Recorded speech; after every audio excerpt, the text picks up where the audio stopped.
Welcome to the Amazing Truth Podcast, a podcast where we focus on real issues and have real talk, and as always, provide a biblical perspective. We hope that you will be blessed as you listen.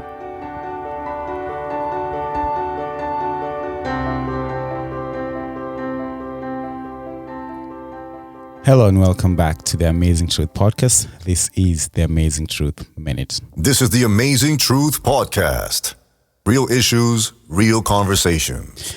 Our Amazing Truth Minute this morning, or this time for this episode, will focus on Colossians chapter 3 and verse 17. And it reads, "And whatever you do in word or deed, do all in the name of the Lord Jesus, giving thanks to God through God the Father through him." You know, there's an old saying that asks, if you don't have time to do it right, when will you have the time to do it over? No one respects a task that is half finished or poorly done. That is why the Bible calls for Christians to engage all things with excellence. In Paul's letter to the Colossians, he instructed the church to approach every task as if they were performing it for Jesus, to do all in the name of the Lord Jesus. It means that our labors will be consistent with who Jesus is and what he wants. It doesn't matter if we are taking on a large project at work or scrubbing the floor at home. We should give our best and greatest effort and do the best job we can. Our best work shows we care and want to contribute something valuable rather than just getting by with the bare minimum. This is the Amazing Truth Podcast. The Amazing Truth Podcast. Listen to us on Spotify, Apple Podcast, Google Podcast, and Stitcher. Like us on Facebook at the Amazing Truth Podcast. The Amazing Truth Podcast. Real issues, real talk. All right. There we have it. You know, do everything you can with all your might, with all your strength. You know, give your all. Welcome back, listeners. I almost said viewers, Kenan. Soon, brother. Soon Ezra will get views. You know, but just wanted to say thank you so much for the feedback, for those who have been tuning in, for those who have been listening. Again, we are back, rejuvenated, excited, and energetic. And today, Kenan, I want to minimize completely you and I talking. Yeah, like you say, it's never about us. Yeah. So we're just getting get into it. Straight to it. Yes. So as you've heard, that's Kenan as usual. His voice is always there. And that's Ezra as usual. So Ezra, let's go on. All right. Today we have a special guest. You know, Kenan, I've had a privilege to know our brother, you know, just a man who oozes wisdom from his past, you know, his life and where he's been. And, you know, I remember just listened a snippet of his story and I sat there marveled as I listened to it. And since then, I've been sitting at his feet to see his journey, where it has gone. And that's the hope and the experience that I think, I hope that our listeners today will have, right? Yep. It's just the stories that we share, someone shares. Exactly. And someone, yeah. And as we said this season, we're focusing on, you know, being intentional on whatever we create out here, whatever we share that is going to happen. Now, let's not do it about us. Let us bring in our guest today. He's gonna tell us his name, tell us where he's from, and something interesting about him. So over to you, our guest. I don't want to say the name and take the punchline from you. Let him take the shine. Exactly. All right. I'm sorry. Yes, you guys start so good. I didn't even want to say my name. Can I steal one of your names? Well, yeah. I am Jude Senatus. I'm a pastor of the Seventh-day Adventist Church. Mm-hmm. And then I was born and raised in Haiti. Nice. Came here to the United States when I was 16, but I've done a lot of back and forth because at a young age, I became a celebrity. I started traveling and performing reggae music. And then from there on, my life completely changed, not knowing it was going to change, you know, even better. Jude, nice. I know we say we're going to get into it, but let's not. You're already feeling there. He's already. You're about to ask him what song you sang. But from what is just said, I mean, that's a whole podcast. Listen, I don't think we'll have time. Viewers, you noticed we took the shortest time to dive into the guest today. But we are going to expound further on what Yes, is. But yeah, so we want to welcome you especially to the podcast, and we are happy and we hope that we'll share something that will be meaningful to someone and edify someone. So Ezra, take the first question. Let's do it. So Jude, you just break it down. You said you were born in Haiti, and then you came here when you were 16. Just walk us through that journey. How was it? Tell me a little bit about who your family, how you came to this country, where you settled, and how that experience was. Well, I was born in Haiti, and I grew up with a stepdad, and then I found out that he was a voodoo priest. Wow. Growing up, and my mother was a Catholic at that time, but it wasn't really a Christian home because I've seen a lot of witchcraft happening, but me, I wanted to do music. So while I was a kid, I wrote my first song at 13 years old. Wow. But at 16, when I was gonna be 16, actually I had turned 16 in January. Then my mother at the time, who she was living over here in the state, then she filed for us, and we came. Okay. I came here at 16 years old, but in Haiti, I always wanted to be famous, and I wanted to be popular. Yes. So at 12 years old, I learned how to cut hair, and I became really good. I was a nice barber. So 12 years old, I had people in Haiti, in the 20s or late 20s, even 30s, lining up in front of my house to get haircuts. So I felt like I was the man. I was the man because now I've been protected by all this growing up. So no one in the neighborhood can touch me. Then from there on, and when I turned 16, I came to the state, and everything changed. All right. So, Jude, you said at 12, and this is, it resonated with other podcasts. Yes. At 12, you wanted to be famous, and there was a desire for you to get known. Is that so? We can testify it's the same all over. So now, when you say voodoo, walk us through that. I know what is that? We know voodoo from where we come from, but this guy has read only about voodoo. So, walk us through that. And how big is it in Haiti? Well, it's extremely big in Haiti. For most Haitian, that's their culture. You could say that's the Haitian culture. Okay. For most of them, and you'll find some Christian as well. But me, I was raised with my stepdad. He had a really good job at a hospital. But since within the voodoo, sometimes you said you've been chosen by certain spirit to be the voodoo priest of the family. Yeah. So this is how my stepdad got to be chosen by those spirit. So he had to do a lot of stuff and go into the shrine and spent like weeks in there sleeping in all whites before he can come out with his something in his hand. I don't know how to translate that in the US, but it looks like a little thing you shake with a bunch of bees around it. And once they give you that, you actually, been called a ganga in Haiti, which is a voodoo priest. And then and that was it. And because of that, every year he had certain festivity that he was supposed to do. And being, a son in the house, so I take part of all these things because when he's doing it, everybody got to be there. He's the man of the house. He said, we are going, and everybody just pack up and go. So although we were living in the cities, but we'd done a lot of back and forth back in countryside whenever he got those things going on. Is it passed down through family? Is it generational? Yeah. Yes, it is generational, especially in the family that I was raised, because his grandfather had that. They passed it on to his father. From what I've heard, I heard that when his father died, his father had this cane, like a stake that he would carry with him wherever he goes or wherever he went. Actually, so when he died, he had asked to put that cane into the coffin with him. And then that's when everything happened, and they said the spirit chose who is my stepdad to be the next man in line. This is nerve-wracking. Sounds familiar, Ezra. I see where you're going with that. Oh man, I see where you're going with that. That's for another day. Anyhow, man, that's very interesting. Yep.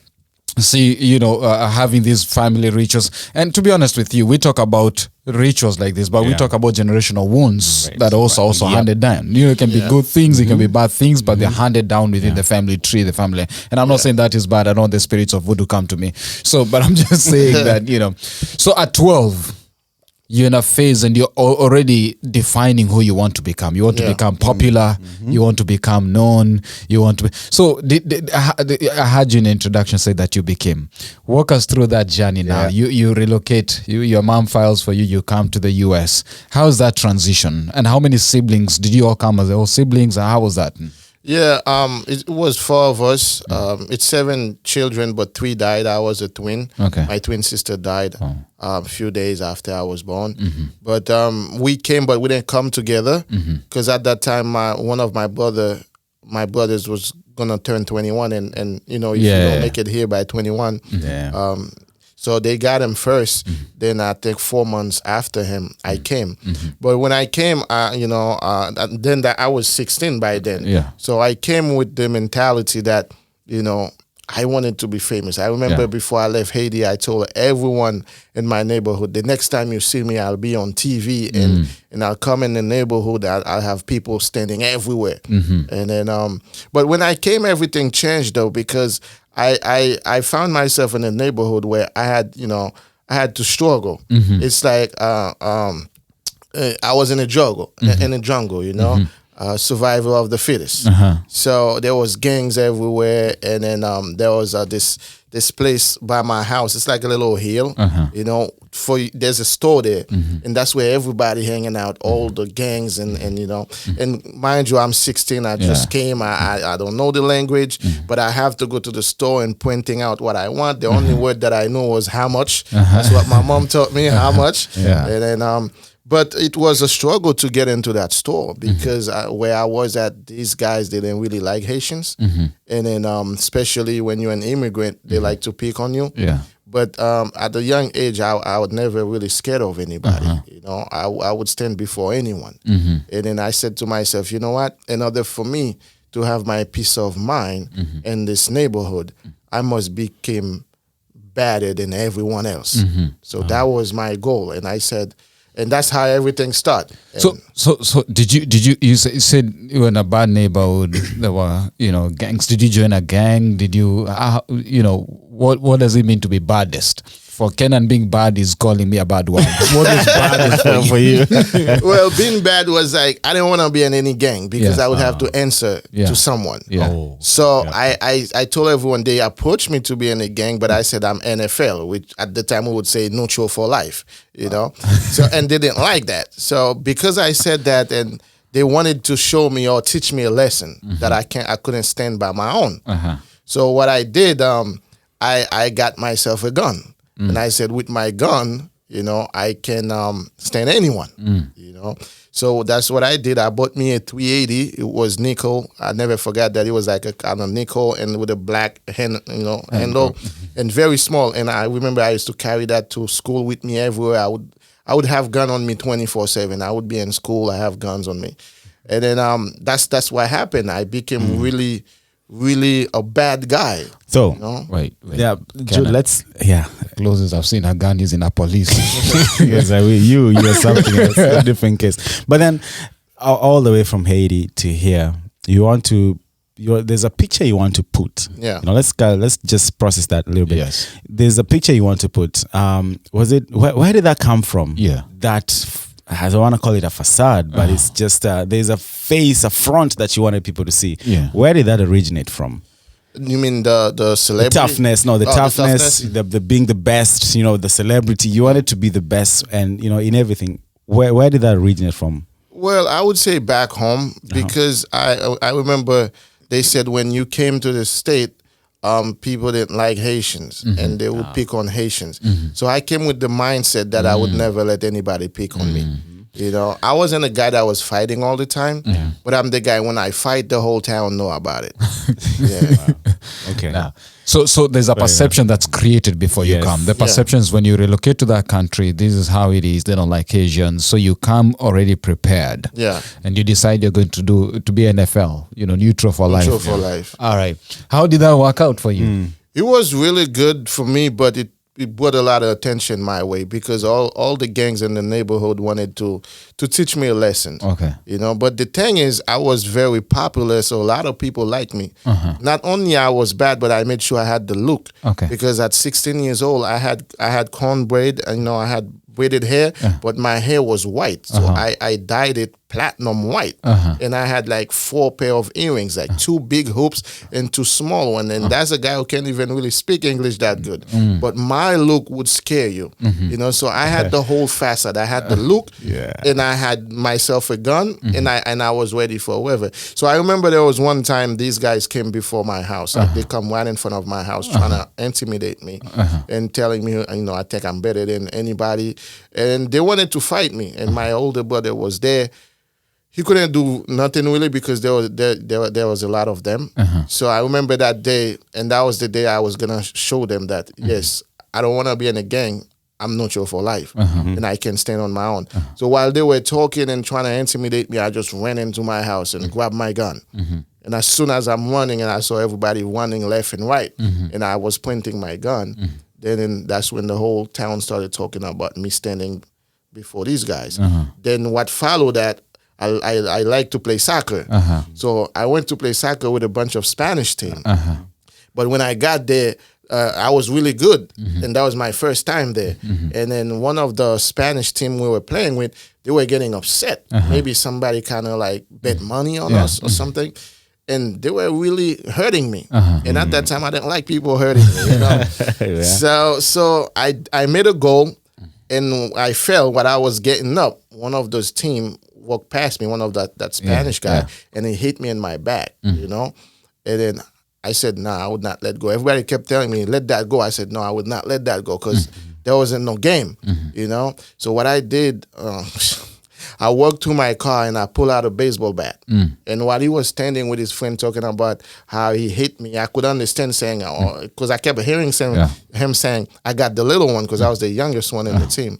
And I just walked right behind him with the baseball bat and hit him in the head. Boom. Wow. And then that's when everybody started running. And his friend now went to their car and they pulled out machetes. And I said, oh, okay. Then I went into my car. Now, all I remember, I just grabbed my gun and started shooting at everybody. And people was running left and right, jumping fence. And I kept on shooting. I got in my car. I was still shooting. And then when I was leaving the gate of the park, as soon as I put the gun down under the seat, then I get off the gate, turn right, and I saw a bunch of car, like police car coming up, woo, woo, woo, with siren and everything going into the park. And I left. And that what went down around the neighborhood because I was the first one who ever stood up in front of those Spanish guys. And then that's how I became. Wow. How old are you? Yeah. I think by now I was about close to 18. Still close to 18. And as we're listening to this, we're looking at him and he's had a whole series. He grew in a different neighborhood than we did. Totally right? I mean, but then and you've listened to him all week. Yes. The difference, man, people go through a different story, and that's amazing. It's not amazing, but then it has shaped who you are. Yes. It's the total sum of who you've become. But again, listeners, as you're listening to this, it's not about celebrating these experiences. We are not endorsing these types of behaviors. We're just talking about, what is it that gets us as human beings, as a young person, as a parent who has a young person listening to this podcast. What is it that will drive your children to this point, or you as a person? And again, as to the immigrant experience, because he was an immigrant. Most of us are immigrants, and we raise kids who come to this country as young people. And the perception of what you've been told before, it becomes a reality in life. Your mom, she brought you to this country dreaming and hoping for the best. Yeah. What is going through her mind now when she's looking at this son and this son is wilding out? Like, how was that experience in the family setting now that you're caught up in the middle of all this? Well, at the beginning, I managed to kind of like hide it from her, although she was hearing things around town. The day that she's gonna begin to know who I was is one time she went into my room trying to fix my bed, and she found a big old gun under my pillow. And then when I came home and she was crying, she said, I got you to this country. What are you doing? Are you in a gang? Are you a thief? Are you a robber? Why would you need a gun? So I try to explain to her it's for protection, but she couldn't understand it. But the thing is when I got arrested, that we're gonna go into it later, and she really had to be involved because I was just a kid. And this is one of the things I kind of encourage parents, especially. I'm not saying just immigrant. Yes, I would say any parents. You need to know what your kids are doing, because I was doing a lot, and I kind of hid it from my family. So when you see your kids, showing certain behavior, you may not scream, but you can talk to them, trying to find out, because I wanted to talk to them. I wanted to say what was happening to me, but I was afraid so they don't be upset or she doesn't, beat me up or something like that. So I kind of hid everything. So we need to make sure you wanted to tell them. You wanted. Yeah. I mean, that's huge. I think, Kenan, same story. Yeah. Is as a young person, you want to express yourself to your parents, but you don't know how. Or you're calling for whatever fears that you have. But parents we're supposed to be best buddies with our kids, all that. So they find out the hard way, and it breaks them even harder. Right? And I think what he wanted was for them to ask. Yes. Or just ask, what's going on? Do you, I found softly, and so I think that's huge. I think parents need to know that if you ask, they might. The first time they will not probably answer, but if you keep the consistency of asking, it probably might come through them, and they want it, because kids want to share. And then again, it's asking is not the problem; it's the way we ask. The way we ask, right? You understand? There's way parents can approach their kid. They will talk to you. They may not tell you everything, but you'll get enough to process what's going on. But when you make your kids so scared of you, can't tell you anything, it's dangerous. It's very dangerous. And as a immigrant or Haitian, we were raised to respect our elders and our parents. We could not even say anything to them, which is, I believe, it shouldn't be like that. If we need to go to someone, our parents should be the first one we are comfortable on going to. So I would encourage any parents, talk to your kids, find out what's going on in their lives, and maybe that would save them a lot of trouble. We have not even moved an inch, and we are not even so. Wow. You're talking to parents in this, what was happening in context of where you are yourself. What are some of the things that, when you look back, contributed to you having that type of relationship with your parents? Of course, you've mentioned how they ask, maybe how the parents ask. Was your mom always around, family around? Were they working hard? Because sometimes parents know that they don't want to talk to us, but they're busy making a living for us. Right. That time is not there as an immigrant. What are some of the things that you think contributed to building that relationship?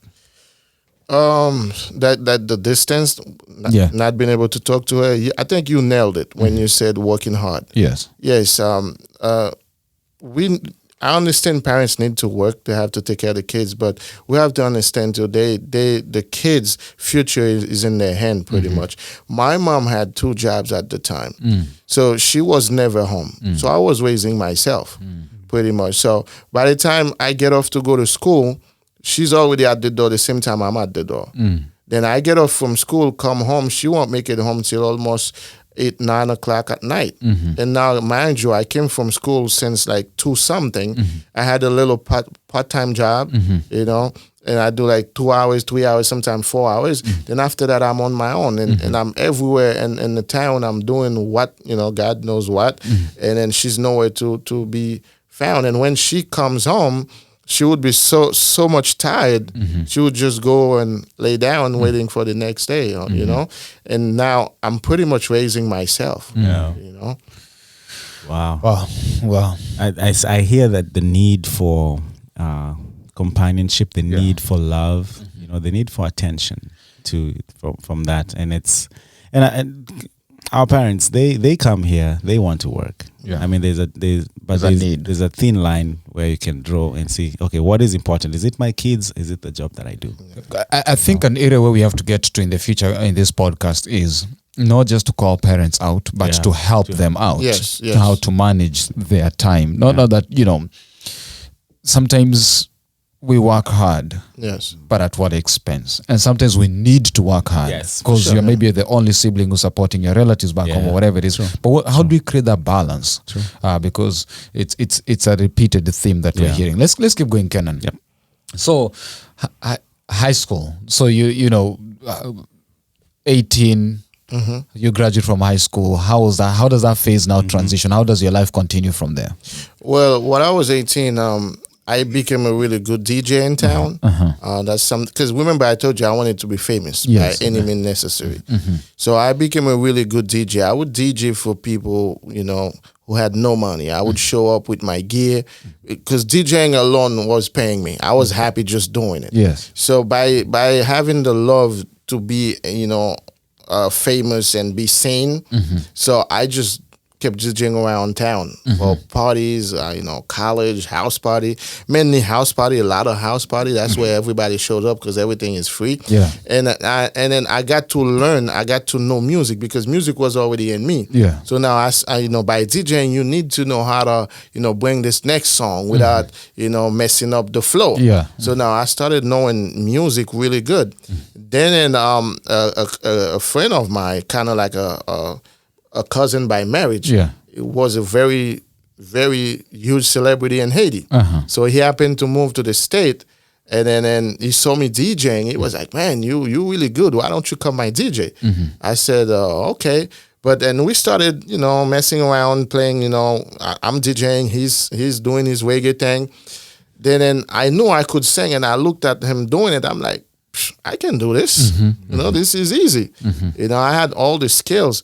So one day I just, because when you DJing, I used to talk on the mic the MC, like, also like an MC. MC. Yeah. So one day I just put an instrumental and then I just let it run and I was just freestyling on it. And everybody thought it was an actual song because everybody had their hands up and, you know, screaming. I was like, oh yeah, I got it. And then from there, I'm like, okay, you know what? I'm gonna be the biggest thing Haiti never seen, you know. Wow. Yeah. There's a drive that I'm getting from you, and there's a mantra that you have is whatever you do it and you do it great. Yes. And that's one thing I think we need to pick up from that is when you decide to do something, do it great to the excellence. Be it excellent. Remember the truth minute. The right? truth minute. Do right? it and do it good because God has given you that part, and that's I want to commend you for that. And whether you're hitting people with butts, you do it good. No, it's right. I'm just saying. I'm just using the principle that you whatever you did, you 100%. actually 100%. Your heart was sold there. Let me say, and I think when there's people in prison who have committed crimes, but then they've refined the art of, they've removed that the vice they had in them, and then they've refined the art of maybe if the guy was drug dealing. Yeah. He's a businessman. Yes. You know, so I think you can turn around whatever negative you have and do it good. Yeah. Be excellent at it. So that's the point you want There's to get. transferable skills. Yes. Skills that I'm glad you said that because one of the things that really got me going straight into music is around that time I got locked up. Walk us through that. Yes. I know you've mentioned that. So what happens until that ends up happening? Yeah, what happened is it was this guy. There was this girl that I used to mess with, right? But we done messing years ago, but we still remain friends because I remember I was popular. I was a DJ. I was the life of the party wherever I went. People, you know, want to be around me. So I still remain friends with my ex girls, and you know, and I was popular. Can't run by that. But anyway, this guy, right? He became her boyfriend, and I think they were going into serious thing, but he found out how she used to love me. So he requested to stop talking to me. And she refused. So that kind of triggered him, and he thinks that there's something going on. So he called me to disrespect me, even though I told him, well, you know, there's nothing going on, you know, because I'm straightforward. I would tell him if there was something going on. But he called me and disrespect me and then disrespect my house, called my house, my mom picked up and everything. Then I said to myself, you know, I had to teach him a lesson. So I had two friends with me when that happened. And I told him, I'm going to this guy's house. I'm going to pistol whip him so he never do that again. And then And you should have seen the guy talking to me. Just a little guy. I was just a little guy, you know. Yeah. But remember, I wanted the whole town to know I'm the baddest guy in town. So these things, although I was doing them, my heart was aching, you know. But I had to do them to maintain that position. So you were defending yourself with the perception that you were told when you came here. Yeah, but that's not really who I was. Because every time I do those kind of things, they hurt me a lot, and I can't sleep at night. You know, so my friend said they knew I could have done it myself. They said they wanted to come with me, and I said I don't need you guys. And they said, yeah, we're coming. And I said, okay. And then at that time, I had a Chevy Celebrity car with tinted window and system blasting. So we got in the car, and at the time, I think we had a couple girls with us. And then we went to their house, and I told them, listen, I'm just going to knock at the door. If he's don't open the door, the first thing I'm going to do, I'm going to snuff him. I'm going to hit him on his face. But remember, I'm doing all that just to make sure those two guys with me know I'm the baddest guy to go tell around town. So I knocked. He opened the door. Sure enough, I just hit him. Then when he kind of fell back, we bum rushed the house. So we start, jumping him and stuff like that. And then I heard somebody coming down the stairs screaming, call the police, call the police. And then I had my gun on me. And one of my friends, took the gun from my waist and put it on his head. And I was standing there. I'm looking at my friend holding the gun and he, on his head. And we both standing on each side. And the friend that holding the gun was a friend who wanted to prove to me he's bad to war with me. So I know he could shoot, he could have shoot that guy. But me, I didn't come here to kill anybody. Right there. And I was so upset that I kept telling him to put the gun down. But he kept asking me, Jude, let me shoot him. Let me shoot him. And I felt like he was about to. Then I remember the last thing I said to him, I said, if you shoot him, I will shoot you. And when I said that, he kind of looked at me and then gave up and gave me back the gun. Thank you. And then we left. We break a lot of stuff in the house, and I told him never disrespect me like that again, and don't call my phone, don't call my house. And I left. And then we went to drop the girls. And then for some reason, I felt like I had to drop off the girls. So I went to drop the girls, but when I was leaving, by my house, I saw a bunch of cops car kind of hide in dark, spots in, gas station. But I didn't pay no mind because I know they didn't know what I just done. So when I made the right turn in front of my house and I saw one police car kind of like make that left behind me with, his headlight, everything off. Yeah. And I was like, oh, I'm in trouble. Then the next thing I know, I think I drove for like 2 more minutes. And all I hear was helicopter, and the spotlight on me, cars coming in every direction. They actually stopped me in an intersection where there was cops' car coming in all intersections. And I was in the middle. And I was like, oh. But the good thing is, before I dropped the girls, and I told the guys, let me stop home and then put the gun away. So I put the gun away, and when I left my house around the corner at that gas station where those gang hanging out. That's where the cop turned behind me. So when they came, they kept saying, where's the gun? Where's the gun? I kept saying, what gun? And they said, yeah. And they took the girls out, put them on the side, and they took me and my friend. It was just 2 of us. The other one went home. So now they didn't even open the door. They dragged me from the window. Right? Because all I remember, they came and asked me for my ID, and I gave them my ID, and the cop said, yes, that's him.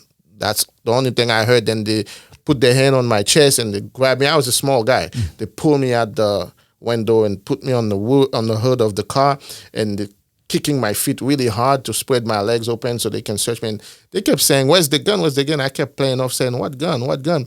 They took everything apart in my car. They took the chair apart. They were searching and everything, but they didn't find a gun. But that's when I got locked up because the guy and his family had already called the cops and give my description and everything. And then the next thing I know, I was in Weaverhead, a jail called Weaverhead, Wow. And how old were you at this time? 18. 18. Wow. So you're legal. Yeah. That's when your mom finds out.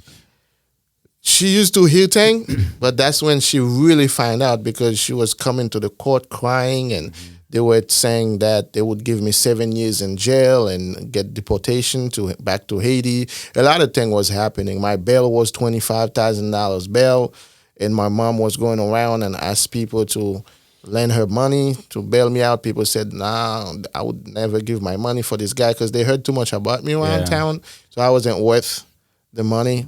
So, and this was your first encounter with the law enforcement? Going to jail, I got put into precincts and pulled over and handcuffed, but that was going to jail.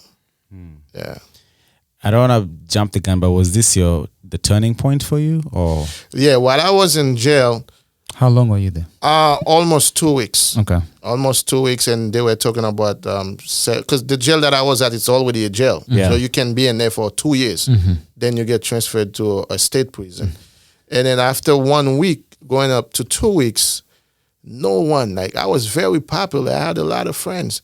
No one, not even a soul, my brother, came to visit me. And when I called collect my house, my mom is crying, couldn't even talk to me. And when my brother picked up the phone, he was like, yeah, man, I was hanging out with the guys and they were making jokes about you. Like, I was in jail. The people that were with me, supposed to be my best friend, they were the one cracking jokes about me, because they really thought I was going to get 7 years and get deported, And then while I was sitting in there, I heard this voice, I heard this voice. This voice said in my head, I'm not going to leave you in here. I'm just teaching you a lesson. Okay, Ezra. We can't pass that. No. We cannot. That is, man. We're getting started. I mean, it's funny with this podcast. I'm just thinking a lot. There's a lot of things to unpack. Voice. We don't want to miss that. There was a voice. There's a voice. Yeah. Let's mark that. I think that's a very critical point because I think, remember Izo's story? Yeah. There's a voice. Remember, everybody we've talked to, there's a voice. Yeah. For some reason, people come to they hear voices, and there's some turning voices. Yeah. So the voice tells you, I'm teaching you a lesson. Yeah, very softly, and then I could feel that was somebody who cares. I've never felt anybody cares for me that way. And I was sitting there after we ate, and I was alone because we were in the 23 hours lockdown, and you get 1 hour to go out. And the voice said, I'm not going to leave you in here. I'm just teaching you a lesson. And I sat there, and I started thinking to myself, well, I can do music really well. And deep down in my heart, I don't want to be in jail. I don't want to be hurting anybody, And I said, you know what? When I get out, I'm going to concentrate on my music. And I would stop hanging out with all my friends, and I'm just going to concentrate on music. And then that's exactly what happened when I got out. All right. Let's pause there. Final thoughts as we wrap up this part one. I hate to do this, but we believe you're wrapping up. We gotta wrap up. Just have to wrap up. Just wrap up, and then because we want to get into the next part of this is. I know a lot of people will scream at us for this, but we want to get the best. That's why it's a podcast. So and no, he's come to the States. He's not getting back. He's NFL neutral for life, but there's a pool. He's the best at what he does. And now he's got into an encounter. He's in jail. Yes. And that's the turning point.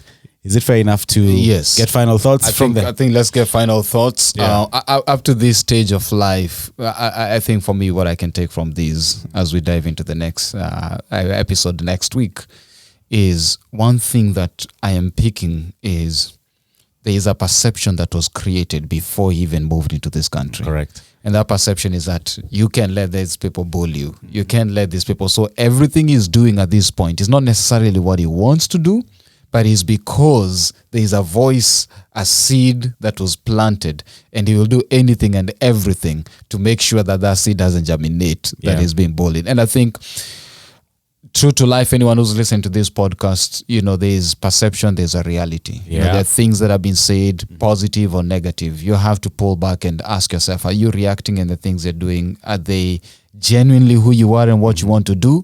Or is because somebody said something that has shaped who you are, and what kind of shaping that is? Something for you to ponder about. That's what I'm taking away. And before he gives us his final, so I also want to say that, I mean, there's I'm getting a sense of he's had this perception. He knows what he's coming to expect in the States, so he wants to protect himself. So he gets a gun, gets a baseball bat. Yes. But when he goes into jail, there's a voice that is telling you, and that's the ultimate protection we all want. Is you can hide behind guns, behind gangs, behind music, but there's a protector that really, and that's what I can hear. That's what I can tell from. So, Jude, give us your final thoughts as we wrap up part 1. It's hard to ask you to give a final thoughts, and the story is getting started. But just for any listener, final thoughts for any listener out there, anybody who's listening, what would you tell them on this phase of what you shared with us, to a parent, to a young person? What would you say? Well, I would say, it's easy to want to be somebody. But you don't want to put a facade that you want to be someone. You got to be real to yourself. You don't need to prove anybody anything. By proving somebody else, you're not living for yourself. You must remember that showing off will never pays off. And then that, to me, that was a showing off. Just be real. Don't think about what people think about you. Because what people eat don't make you fat. So if what people eat don't make you fat, that's good. I told you. All right. So to conclude, if what people eat don't make you fat, so whatever they say shouldn't be hurting you, because people are entitled of their opinion. You understand? So just be true to yourself, and then make sure you take care of yourself. Awesome. Hey, our listeners, I'm sure that you're just wondering why we are wrapping up. So are we wondering too, but we just want to let you know that we're just getting started. This is part 1. If you missed the previous episodes, please go back and catch up, and make sure you subscribe and like whatever platform you have, because when the next part 2 goes up of Jude, you don't want to miss where the story goes from here. And speaking of subscribe, follow us on Spotify, wherever you get your podcast. Because we want to see if we can make this visual. Exactly. So you can see. But I'm not sure if we're ready for that. But we're working on that. Yeah, we're working on that, because I think someone said, you guys have so much fun there. We want to see your reactions, your faces. So we have camera shy, but we're working on it. But the point is, keep listening, keep supporting. That's the main point. So as we wind up, Kenan. Yes. We have something coming up. For sure. Yep. We don't want to miss that. Tuesday, I think it's the 10th, if I'm not wrong. Tuesday the 10th. Tuesday the 10th. We have a special, small, intimate career fair that has been put out for someone who wants to get a mentor in their careers, somebody who wants to know, their path in terms of careers. Some young people in the community have thrown something out there. It's going to be from 5 to 8 p.m. at Champlain Hennepin Library. We have some professionals who come there and share their path in career. Please come, sign up, go to our website. More information will be there. Yep. And join. And it's different.